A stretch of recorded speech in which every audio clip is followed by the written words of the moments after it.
So today I'm going to talk about gas metal arc welding, or sometimes we would call it MIG welding or mag welding, which stands for metal inert gas or metal active gas. But a lot of times now we use a mixed gas with both inert and active gas, so we call it gas metal arc welding. Now this specific mode of welding is called short circuit transfer. It's probably the most popular and most commonly known method of transfer, but it's in reference to the way that the metal from the wire gets transferred to the plate while you're welding. There's also something called globular transfer, which comes after short circuit, but it's not very popular. It makes some weird noises, and that's because big droplets of metal drop from the wire. And pretty much if you're in globular transfer, you don't want to be there.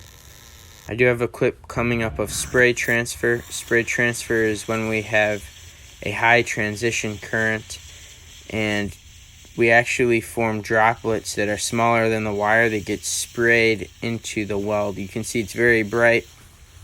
You're generally welding above 250 to 300 amps with spray welding, and it is used for big structural members when we really need to get good penetration on thicker materials.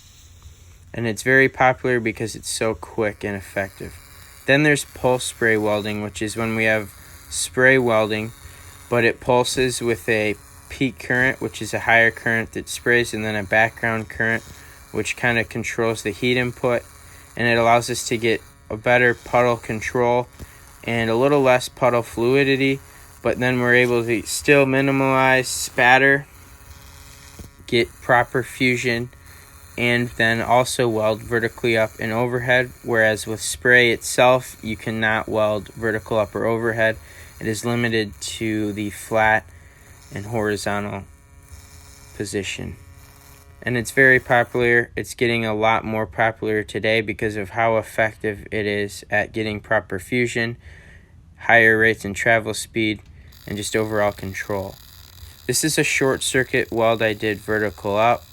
This is a root pass, or the first pass that I would do on a 2-pass weld. I'm not moving very much, just going side to side pretty quickly, trying to balance out that weld puddle. But overall, I think that short circuit welding is overused, especially on thicker members, and it can be done, but it is not always effective, and there's a lot of testing that needs to go into it in order to ensure that you're getting a full strength weld, especially on something that could be very structural. It's definitely overused in the industry.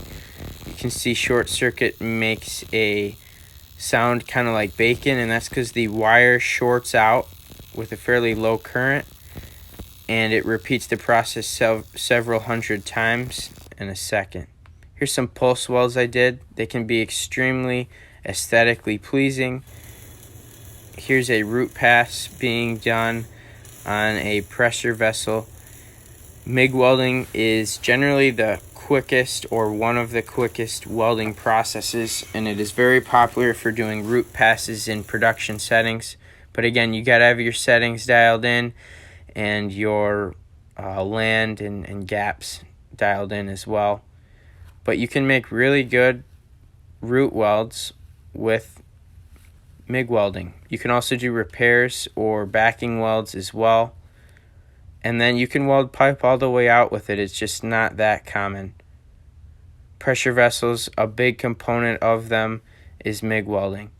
You can also pretty much make or fabricate whatever you want with MIG welding. It is quick, easy to make tacks. Here's a fixture that I built with MIG. It's also extremely common with robotic welding applications.